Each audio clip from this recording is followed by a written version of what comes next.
Welcome back. आज हमारे react जेस की 28 क्लास है जिसमें हम मज़ीद रिएक्ट के बारे में पढ़ेंगे। आपको पता है कि ये अभी जो पीछे 5-6 वीडियोस चली हैं, क्लासेस हैं, उनमें हमने बेसिकली रिएक्ट के हुक्स के बारे में पढ़ा था। तो आज की क्लास भी बेसिकली हमारे रिएक्ट के हुक्स के बारे में है। तो आज की इस क्लास के अंदर हम पढ़ेंगे रिएक्ट के यूज़ कॉन्टेक्स्ट हुक्स के बारे में। यूज़ कॉन्टेक्स्ट हुक्स में APIs किस तरह बनाए जाते हैं, या किस तरह उसको कॉल किया जाता है। उसके अलावा हम पढ़ेंगे कि यूज़ कॉन्टेक्स्ट हुक्स होता क्या, उसको क्यों इस्तेमाल किया जाता है। जब मैंने आपको हुक्स के इंट्रोडक्शन के बारे में बताया था तो वहाँ पर मैंने आपको यूज़ कॉन्टेक्स्ट हुक के बारे में ऑलरेडी थोड़ा बहुत बताया हुआ है। तो मैं मज़ीद आपको यहाँ पर पहले उसके बारे में बता देता हूँ, फिर मैं आपको थोड़ा सा एग्जांपल्स के साथ समझाऊंगा कि ये क्यों इस्तेमाल होता है, इसको किस पर्पज़ के लिए इस्तेमाल करते हैं। बेसिकली यूज़ कॉन्टेक्स्ट हुक्स जो है ना वो इस्तेमाल किया जाता है जब हमने मल्टीपल कंपोनेंट्स के अंदर डाटा शेयर करना हो, एक्सचेंज करना हो डाटा एक कंपोनेंट से दूसरे कंपोनेंट में। तो यहाँ पर क्वेश्चन ये है कि जो डाटा है वो दो कंपोनेंट्स के दरमियान प्रॉप्स के ज़रिए भी तो डाटा एक्सचेंज किया जाता है। तो यूज़ कॉन्टेक्स्ट की क्यों ज़रूरत है। बेसिकली जो प्रॉप्स है वो एक अच्छी प्रैक्टिस नहीं है, क्योंकि हम अगेन एंड अगेन हर जगह के ऊपर ना पहले प्रॉप्स असाइन करेंगे, उसको वैल्यू असाइन करेंगे, फिर उसके बाद हम उसको कॉल करेंगे। तो जो प्रॉप्स है वो एक बड़ी एप्लीकेशन के लिए एक वो फिजिबल नहीं होता, एक अच्छी प्रैक्टिस नहीं होती, क्योंकि यूज़ कॉन्टेक्स्ट के ज़रिए हम ऑथेंटिकेशंस भी कर सकते हैं। ये काफ़ी ज़्यादा जगह के ऊपर ना इस्तेमाल होता है। तो मैं आपको जो यूज़ कॉन्टेक्स्ट हुक है उसको मैं अब थोड़ा सा आपको एक एग्जांपल से समझाने की कोशिश करता हूँ। स्लाइड है, स्लाइड के ऊपर आप देख सकते हैं कि हमारे पास एक app.js मेन एक कंपोनेंट है, उसमें हमारे पास मल्टीपल कंपोनेंट्स हैं, कंपोनेंट 1 2 3 एंड 4 5। तो फॉर एग्जांपल हमारे पास app.js के अंदर एक डाटा पड़ा हुआ है जिसको हमने कंपोनेंट 5 में कॉल करना है। तो इसमें ये क्या करना है कि अगर हम सिंपल मेथड से इसको देखें तो ये काफ़ी डिफ़िकल्ट हो जाएगा। किस तरह डिफ़िकल्ट होगा मैं आपको बताता हूँ। डिफ़िकल्ट हो जाता है बिकॉज फॉर एग्जांपल ये app.js है, इसमें जो डाटा पड़ा है वो आप कंपोनेंट 5 में कॉल करना चाहते हैं, लेकिन होना तो यही चाहिए कि ये जो app.js में जो भी डाटा पड़ा है, फंक्शंस पड़ा हुआ है, उसको डायरेक्ट कंपोनेंट 5 में हम कॉल कर सकते हो। होना तो इसी तरह चाहिए, लेकिन अगर हम सिंपल वे से देखें यूज़ कॉन्टेक्स्ट के अलावा कि हम ये डाटा किस तरह गेट कर सकते हैं, तो उसका प्रोसीजर ये होगा कि app.js से डाटा जो है ना पहले हम गेट करेंगे, कॉल करेंगे कंपोनेंट 1 के अंदर, उसके बाद हम जो है ना नेक्स्ट कंपोनेंट 2 के अंदर कॉल करेंगे, फिर उसके बाद हम इसको अगेन कंपोनेंट 5 के अंदर कॉल करेंगे। सेम इसी तरह कंपोनेंट 3 के अंदर कॉल करेंगे, फिर 4 के अंदर कॉल करेंगे, फिर 5 के अंदर कॉल करेंगे। इट्स मीन्स कि इसमें हम प्रॉप्स ड्रिलिंग करेंगे। प्रॉप्स ड्रिलिंग्स ये होती है कि इस app.js से जो डाटा आएगा प्रॉप्स के ज़रिए कंपोनेंट 1 में आएगा, फिर यहाँ से प्रॉप्स एक्सचेंज करेगा डाटा 2 में, 5 में। इट्स मीन्स के नेस्टेड जब कंपोनेंट होते हैं तो वहाँ पर प्रॉप्स ड्रिलिंग की जाती है। तो ये काफ़ी कम्प्लेक्स हो जाता है मैनेज करना, प्रॉप्स के ज़रिए डाटा एक्सचेंज करने के बनाने के लिए। अगर आप देख सकते हैं कि अगर इस तरह हमें डाटा हमारे पास और भी बहुत ज़्यादा जो है ना कंपोनेंट हो सकते हैं, एक बड़ी एप्लीकेशंस के अंदर 100 कंपोनेंट्स हो सकते हैं, 50 कंपोनेंट्स हो सकते हैं, या इससे ज़्यादा हो सकते हैं। तो वहाँ पर हम अगेन एंड अगेन एक कंपोनेंट से दूसरे कंपोनेंट में डाटा एक्सचेंज करने के लिए हम अगेन एंड प्रॉप्स का तो इस्तेमाल नहीं करेंगे ना। तो कोई ऐसी फंक्शनैलिटी होनी चाहिए कि हम जहाँ पर भी डाटा पड़ा हो, एक मेन रूट पे पड़ा हो या किसी भी कंपोनेंट में डाटा पड़ा हो, तो हम उसको इजीली किसी और कंपोनेंट में भी उसको कॉल कर सकते हैं। तो इस पर्पज़ के लिए हम इस्तेमाल करते हैं यूज़ कॉन्टेक्स्ट का। तो यहाँ पर मैं आपको बताता हूँ कि यूज़ कॉन्टेक्स्ट किस तरह वर्क करता है, ठीक है। फॉर एग्जांपल app.js में अगेन मैं आपको बता दूँ कि app.js में डाटा मैं कंपोनेंट के अंदर कंपोनेंट 5 के अंदर कॉल करता हूँ। तो ये पॉसिबल है, ये किस चीज़ के ज़रिए पॉसिबल है, इसी पर्पज़ के लिए हम इस्तेमाल करेंगे यूज़ कॉन्टेक्स्ट का, कि हमें प्रॉप्स ड्रिलिंग नहीं करनी पड़ेगी। हम डायरेक्ट जो है ना app.js वाले कंपोनेंट से कंपोनेंट 5 में जो है ना डाटा गेट कर सकते हैं। तो इस पर्पज़ के लिए हम इस्तेमाल करते हैं यूज़ कॉन्टेक्स्ट हुक का, ठीक है। तो नेक्स्ट इसी जो है ना क्लास के अंदर 28 क्लास के अंदर जो हमारी यूज़ कॉन्टेक्स्ट APIs हुक्स की क्लास है, इस क्लास के अंदर हम एक एग्जांपल करेंगे। वो एग्जांपल ये है कि हम एक सबसे पहले बनाएंगे app.js का कंपोनेंट, जो कि हमारे रिएक्ट की सिंगल पेज एप्लीकेशन के अंदर बाय डिफ़ॉल्ट क्रिएटेड होता है। उसके बाद हम इसी जो app.js वाला कंपोनेंट है, इसी के अंदर हम एक काउंटर का कोड लिखेंगे, लाइक ऑटो इंक्रीमेंट होगा, लाइक सेट टाइम आउट के ऊपर जिस तरह आपने देखा होगा। अगर आप लोगों ने मेरे वो यूज़ इफेक्ट वाले हुक्स की क्लास देखी है तो उसमें हमने ऑटो इंक्रीमेंट के ऊपर एक लाइक काउंटर बनाया था। सेम उसी तरह का काउंटर बनाएंगे, लेकिन उसकी फंक्शनैलिटी जो है ना वो हम लिखेंगे app.js के अंदर। फिर वो वाली फंक्शनैलिटी हम लाइक यूज़ कॉन्टेक्स्ट के ज़रिए गेट करेंगे दो डिफरेंट कंपोनेंट्स के अंदर। वो दो डिफरेंट कंपोनेंट हो सकते हैं वो हमारे हैं counter.js, लाइक ये एक और कंपोनेंट होगा, उसके बाद हमारा होगा timer.js। तो ये मैं आपको कुछ प्रैक्टिकल करके दिखाऊंगा। आई होप आपको थोड़ा बहुत जो है ना यूज़ कॉन्टेक्स्ट समझ आ गया होगा। अब चलते हैं सीधा अपने कोड एडिटर पर और इसको कुछ प्रैक्टिकल करके देखते हैं। तो आइए स्टार्ट करते हैं। के ऊपर इस टाइम हमारे कोड एडिटर में कोई भी फाइल ओपन नहीं है, तो सबसे पहले हम अपनी app.js फाइल ओपन कर लेते हैं, जिसके अंदर लाइक डिफ़ॉल्ट कोड जो सिंगल पेज एप्लीकेशन जब क्रिएट करते हैं तो पड़ा होता है, बिल्कुल वही कोड पड़ा हुआ है। जस्ट हमने इसके अंदर एक h1 का टैग डाला हुआ है, जिसमें हमने लाइक एक हेडिंग डाली हुई है जो कि मेरे ब्राउज़र के ऊपर आपको नज़र आ रही है। तो इसमें आप मज़ीद आगे चलते हैं। तो हमने यहाँ पर अब यूज़ लाइक कॉन्टेक्स्ट का इस्तेमाल करना है, लाइक यूज़ कॉन्टेक्स्ट हुक का इस्तेमाल करना है। तो इसको इस्तेमाल करने के लिए सबसे पहले हमें रिएक्ट में से, आपको पता है जब भी हम रिएक्ट का कोई भी कंपोनेंट इस्तेमाल करते हैं उसको रिएक्ट में से इंपोर्ट करना पड़ता है। लाइक कोई भी हुक इस्तेमाल करते हैं तो उसको रिएक्ट में से इंपोर्ट करना पड़ता है, फिर इंपोर्ट करके उसको यूज़ किया जाता है। तो यहाँ पर क्या करेंगे, इंपोर्ट रिएक्ट, यहाँ पर कॉमा लगा के यहाँ पर हम करली ब्रैकेट्स डालेंगे। तो यहाँ पर हम क्या करेंगे कि यहाँ पर इंपोर्ट करेंगे क्रिएट लाइक यूज़ कॉन्टेक्स्ट को हम इंपोर्ट करेंगे। आपको एक चीज़ का पता होना चाहिए कि जब भी हम जो हमारे पास कॉन्टेक्स्ट का हुक होता है उसको जब भी हमने कोई वैल्यूज़ असाइन करनी होती है तो वहाँ पर हम क्रिएट कॉन्टेक्स्ट इंपोर्ट करते हैं, और जहाँ पर उसकी वैल्यूज़ को कॉल करना है तो वहाँ पर हम यूज़ कॉन्टेक्स्ट का इस्तेमाल करते हैं। तो ये चीज़ आपने अपने माइंड में रखनी है। तो यहाँ पर जो है ना क्रिएट कॉन्टेक्स्ट को हमने लाइक रिएक्ट में से इंपोर्ट कर लिया, और इसके बाद हम इसको यहाँ पर एक वेरिएबल में इसको असाइन करेंगे। फर्स्ट का वेरिएबल बनाते हैं, ठीक है, जिसका नाम रख देते हैं यूज़ काउंटर, कुछ भी रख सकते हैं। हमने काउंटर बनाना है तो फिलहाल इस तरह हम इसको रख लेते हैं। और यहाँ पर अगेन हम कर लेते हैं क्रिएट कॉन्टेक्स्ट, ठीक हो गया। इस तरह करने के बाद सिंपल हमने आना है नीचे अपने ऐप वाले लाइक फंक्शन के अंदर, और यहाँ पर हमने एक समझ लें कि यूज़ कॉन्टेक्स्ट एक यहाँ पर वर्क कर रहा है एज अ कंपोनेंट। तो हमने उस कंपोनेंट को यहाँ पर कॉल करके उसको प्रोवाइडर असाइन करना है। सेम इसी तरह ये जो यूज़ काउंटर है इसको कॉपी करना है और यहाँ पर कर देना है प्रोवाइडर, ठीक है। इस तरह करने के बाद हमने ये जो क्लोजिंग ब्रैकेट्स है इसको कॉपी करके यहाँ पर पेस्ट कर देना है। इतना करने के बाद ये ज़्यादा मुश्किल नहीं है। इतना करने के बाद फिर हमने इसमें कर देनी है कोई वैल्यू फ़िलहाल असाइन, इसको एम्प्टी रख देते हैं। इस पर्पज़ के लिए हम जो है ना क्रिएट कॉन्टेक्स्ट में हम जब ये काउंटर बनाएंगे तो इस पर्पज़ के लिए हम यूज़ स्टेट का भी इस्तेमाल करेंगे। जो स्टेट है उसमें हम वैल्यूज़ असाइन करेंगे और उसकी वैल्यूज़ को अपडेट करेंगे। तो स्टेट को इस्तेमाल करने के लिए आपको पता है सबसे पहले हमें यूज़ स्टेट को इंपोर्ट करना पड़ता है, ठीक है। हमने यूज़ स्टेट को इंपोर्ट कर लिया और यहाँ पर हम अगेन स्टेट को, आपको पता है कि कॉन्स्ट का एक वेरिएबल बना के उसमें हमें रखना पड़ता है। तो वेरिएबल हम नेम दे देते हैं काउंटर पर लगा के कॉमा डाल के सेट काउंटर करके, ठीक है। यहाँ पर कर देते हैं यूज़ स्टेट में फ़िलहाल जो वैल्यूज़ है वो हम रख देते हैं 0, ठीक हो गया। और जो ये काउंटर है इसको फ़िलहाल यहाँ पर हम लाइक असाइन कर देते हैं ताकि हमारे लिए ये कोई मसला क्रिएट ना करे।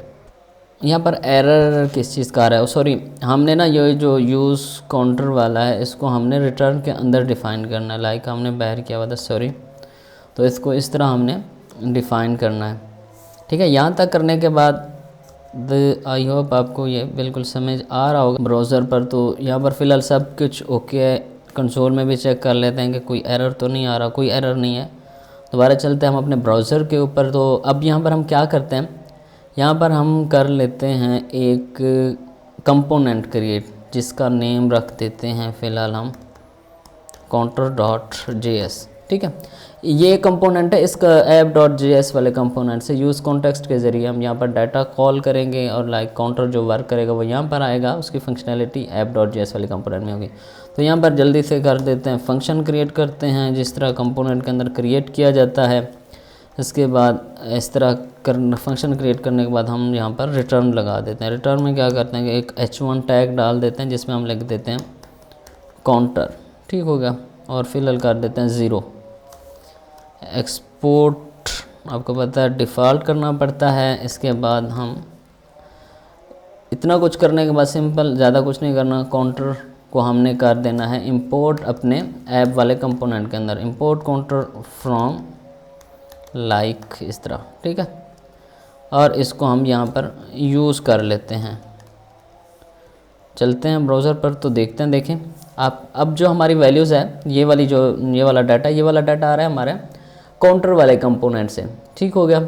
इतना कुछ करने के बाद अब हमने क्या करना है कि जो ये 0 है ये ऑटो इंक्रीमेंट होगा जब भी लाइक हमारे आफ्टर 1 सेकेंड्स के बाद ये एक काउंटर चलेगा जो 0 1 2 3 होगा, ठीक है। तो फिलहाल जो है ना डिफ़ॉल्ट वैल्यू हमने जो है ना अपनी स्टेट के अंदर 0 सेट की हुई है, तो इस वजह से हमारे पास ये वैल्यू 0 आ रही है, लेकिन ये अभी तक हमने इसको इंटीग्रेट नहीं किया, ये 0 यहाँ से आ रहा है। तो अब इसको हम करते हैं आगे इंटीग्रेट। सबसे पहले हमने ये वाली वैल्यू गेट करनी है अपने इस वाले कंपोनेंट के ऊपर। तो यहाँ पर अगेन हम इंपोर्ट करते हैं रिएक्ट में से, इंपोर्ट कर लिया रिएक्ट में से, हमने इंपोर्ट करना है अपने यूज़ कॉन्टेक्स्ट को। इस तरह कॉमा लगाने के बाद यहाँ पर हम करेंगे use context. Use context import हो गया। इसके बाद हमने इंपोर्ट करना है लाइक जो हमने यहाँ पर अपना यूज़ कॉन्टेक्स्ट का लाइक ये एक वेरिएबल बनाया, वेरिएबल कह सकते हैं, ठीक है। इसको हमने यहाँ पर कॉल करना है यूज़ कॉन्टेक्स्ट को। इसको किस तरह कॉल करेंगे, इस तरह, ठीक है। इंपोर्ट कर ली ब्रैकेट्स के अंदर लिख देंगे उसका नाम, फिर आगे हम लिखेंगे उसके कंपोनेंट का नाम। नेक्स्ट ये पड़ा है हमारे ऐप वाले कंपोनेंट के अंदर, तो क्या करेंगे ऐप, ठीक हो गया। इतना कुछ करने के बाद ये जो है ना मेन हमने क्या किया है कि यूज़ कॉन्टेक्स्ट को इंपोर्ट कर दिया है हमने अपने लाइक काउंटर वाले कंपोनेंट के अंदर।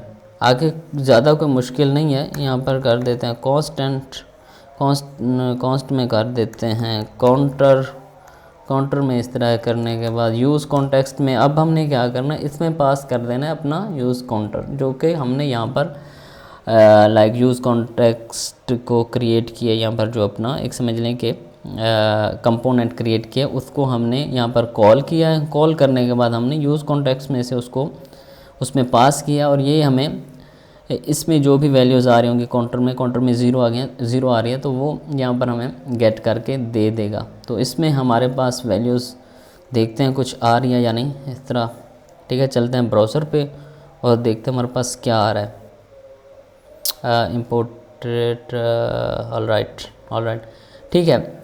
इसको जो ये वाला है ना, इसको हमें ग्लोबली लाइक किसी भी कंपोनेंट में गेट करने के लिए हमें इसको लाइक एक्सपोर्ट करना पड़ेगा, क्योंकि ये इसको ग्लोबल करने के लिए। तो अब देखते हैं, ये देखें, ठीक हो गया। अब ये जो 0 वैल्यू है ये हमारी अब ऐप वाले कंपोनेंट से आ रही है। अगर मैं इसको ट्रू कर दूं तो आप देखेंगे ये वैल्यू चेंज हो गई है, ठीक है।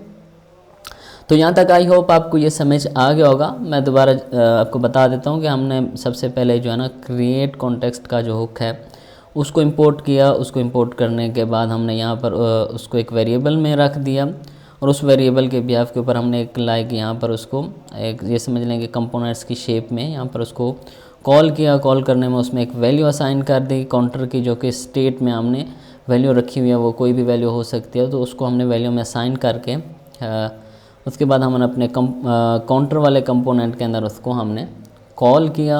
यहाँ पर पहले हमने यूज़ कॉन्टेक्स्ट को फ्रॉम रिएक्ट में से इंपोर्ट किया। इंपोर्ट करने के बाद फिर हमने उसको अपने जो यूज़ काउंटर है उसको कॉल करके यहाँ पर यूज़ कॉन्टेक्स्ट के अंदर पास किया। पास करने के बाद हमारे पास उसकी वैल्यूज़ आ गई जो कि यहाँ पर प्रिंट हो रही है। तो अब चलते हैं आगे। तो हमें काउंटर बनाने के लिए आपको पता है कि यूज़ इफ़ेक्ट हुक का इस्तेमाल करना पड़ेगा। यूज़ इफ़ेक्ट हुक को पहले इंपोर्ट कर लेते हैं।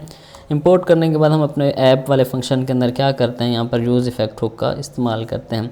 यूज़ इफ़ेक्ट हुक में आपको पता है कि हमारे पास 2 पैरामीटर होते हैं। जो पहला पैरामीटर होता है वो एक फंक्शन हो सकता है, हम यहाँ पर एक एरो फंक्शन पास करते हैं जो सेकंड पैरामीटर वो आपको पता है डिपेंडेंसीज़ हो सकती हैं। डिपेंडेंसीज मींस मैंने आपको यूज़ फैक्ट वाले जो डिपेंडेंसी वाली क्लास है उसमें अच्छी तरह से बता दिया, तो वहाँ पर जाके आप देख सकते हैं कि डिपेंडेंसीज़ क्या होते हैं और क्लीन अप क्या होता है, तो वहाँ पर आप देख सकते हैं। और यहाँ पर हम डिपेंडेंसीज़ का इस्तेमाल नहीं करेंगे, जस्ट यूज़ फैक्टर का इस्तेमाल करेंगे। तो सिंपल इतना करने के बाद यहाँ पर अगेन हम एक जो ना सेट टाइम आउट का फंक्शन इस्तेमाल करेंगे। सेट टाइम आउट फंक्शन में भी हमारे पास दो पैरामीटर होते हैं। पहला पैरामीटर हम हमारे पास फंक्शन है, हम फंक्शन पास कर देते हैं। सेकंड जो पैरामीटर होता है उसमें हमारे पास टाइम होता है कि आप क्या टाइम रखना चाहते हैं। हम फिलहाल 1 सेकंड रख देते हैं कि हर 1 सेकंड के बाद जो इस सेट टाइम आउट फंक्शन के अंदर जो कोड भी लिखा जाएगा वो प्रोसेस होगा, वो वर्क करेगा, ठीक है। तो यहाँ पर हम क्या करते हैं, यहाँ पर हम अब करते हैं जो ये है हमारी वैल्यूज़, इसको डाल देते हैं फ़िलहाल ऊपर यहाँ पर, ठीक है। यहाँ पर कर देता हूँ, नीचे चली गई थी, ये नीचे भी होगी, वर्क करेगी, इसका मसला नहीं है, लेकिन मैं इसको ऊपर रख देता हूँ। हम सेट काउंटर के अंदर अपनी वैल्यूज़ को अपडेट करवाएंगे। सेट काउंटर के अंदर हम लगा देंगे काउंटर और इसमें करा देंगे 1 इंक्रीमेंट, ठीक है। काउंटर में जो डिफ़ॉल्ट वैल्यू है वो हम यहाँ पर 0 रखी हुई थी, यहाँ पर 0 है। हर दफ़ा हर 1 सेकंड्स के बाद इसमें 1 इंक्रीमेंट होता जाएगा। फॉर एग्जाम्पल 0 है, 0 में 1 होगा तो 1 हो जाएगा। फिर 1 सेकंड्स के बाद जो 0 है उसमें फिर अगर दोबारा जब वैल्यूज़ होगी वो 0 नहीं होगी, वो 1 हो जाएगी। 1 में 1 होगा, 2 होगा, फिर इसी तरह 2 में 1 होगा तो वो 3 होगा। इसी तरह हर 1 सेकंड के बाद जो वैल्यूज़ है वो उसमें इंक्रीमेंट होता रहेगा। तो यहाँ तक करने के बाद अब हम चलते हैं ब्राउज़र पर और देखते हैं कि हमारे पास क्या रिज़ल्ट आ रहा है। तो ये देखें, हमारे पास जो काउंटर है वो सक्सेसफुली वर्क कर रहा है। अब इसमें जो कोड आ रहा है, जो सारा कोड है या ये काउंटर जो हमने बनाया है, इसका सारा कोड आप देख सकते हैं कि हमारे app.js वाले कंपोनेंट में है। और जो काउंटर वाला कंपोनेंट है उसमें जस्ट हमने कॉल किया हुआ अपने यूज़ कॉन्टेक्स्ट के ज़रिए डाटा को। यहाँ पर इसको कर देते हैं स्पैन में इसको डाल देते हैं और इसको करते हैं थोड़ा सा स्टाइल ताकि ये थोड़ा सा प्यारा लगे, जो कि हमारा काउंटर है। ठीक हो गया, इसको कर देते हैं स्पैन, कलर रेड कर देते हैं, बॉर्डर रेडियस कर देते हैं 9 पिक्सल, पैटर्न कर देते हैं 10 पिक्सल। ठीक हो गया। इसको करते हैं कॉपी करने के बाद हम इसको पेस्ट कर देते हैं अपने app.css वाले कंपोनेंट के अंदर। तो ये थोड़ा सा ताकि हमें क्लियर हो जाए। तो आप देख सकते हैं कि हमारा जो काउंटर है वो सक्सेसफुली वर्क कर रहा है। अब ये जो काउंटर है, ये काउंटर की फंक्शनैलिटी है वो यूज़ कॉन्टेक्स्ट के ज़रिए यहाँ पर वर्क कर रही है। इट्स मीन्स कि हमारा जितना भी अब कोड है काउंटर का वो app.js वाले कंपोनेंट से आ रहा है, इस कंपोनेंट से आ रहा है और इस कंपोनेंट में इस्तेमाल हो रहा है। तो इसी तरह मैं आपको दोबारा बता देता हूँ कि हमने यहाँ तक कर लिया। अगर मैं यहाँ पर आऊँ तो यहाँ तक हमने कर लिया। अब हम क्या करते हैं कि इसमें से डाटा गेट किया यहाँ पर। अब हम एक और कंपोनेंट बना लेते हैं timer.js का, ताकि आपको मज़ीद अच्छी तरह क्लियर हो जाए। तो जल्दी से बनाते हैं, वीडियो कुछ लंबी होगी उसके लिए माज़रत। मैं कोशिश करूँगा कि कम से कम टाइम में ज़्यादा से ज़्यादा आपको समझाऊँ। timer.js का कंपोनेंट मैंने बना दिया। ये सारा कोड कॉपी कर लेते हैं और यहाँ पर पेस्ट कर देते हैं। पेस्ट करने के बाद सिंपल हम यहाँ पर कर देते हैं अपने कंपोनेंट का नेम चेंज करने के बाद ठीक हो गया। इतना कुछ करने के बाद इसको करते हैं कॉपी और यहाँ पर app.js वाले कंपोनेंट में इसको कर देते हैं इंपोर्ट। इतना कुछ करने के इसको यहाँ पर कर लेते हैं सिंपल इसको यूज़ और टाइमर वाले में जो है ना वैल्यू कर देते हैं चेंज। तो अब देखते हैं ब्राउज़र पे हमारे पास क्या आ रहा है। यहाँ पर आ जाता है। ठीक है, ये देख अब हमारे पास जो है ना ये दो डिफरेंट कंपोनेंट हैं। ठीक है, एक कंपोनेंट है यहाँ पर काउंटर, ये काउंटर वाले कंपोनेंट में कोड चल रहा है, ये टाइमर वाले कंपोनेंट में चल रहा है। लेकिन ये दोनों में जो फंक्शनैलिटी चल रही है, ये फंक्शनैलिटी जो है ना app.js वाले कंपोनेंट से आ रही है। ये हमारे जो है ना app.js वाले कंपोनेंट में ये सारा कोड पड़ा हुआ है और ये सारा कोड जो है ना वहाँ से बेसिकली है। उसको टेक्स्ट जो है ना वो अच्छे से समझ आ गया होगा। अगर कोई क्वेश्चन है, कुछ समझ नहीं आ रहा तो आप कमेंट बॉक्स में आके मुझसे पूछ सकते हैं। बाकी जो कोड है वो मैं गिटहब पे डाल दूंगा, तो वहाँ पर भी आप जाके इसको देख सकते हैं। आज के लिए इतना ही। अगर आपको मेरी वीडियो पसंद आ रही है तो मेरे इस वीडियो को लाइक कर दें, कमेंट कर दें और मेरे इस चैनल को सब्सक्राइब कर दें। आज के लिए इतना ही। आप अपना ख्याल रखें, मिलते हैं नेक्स्ट वीडियो में। बाय।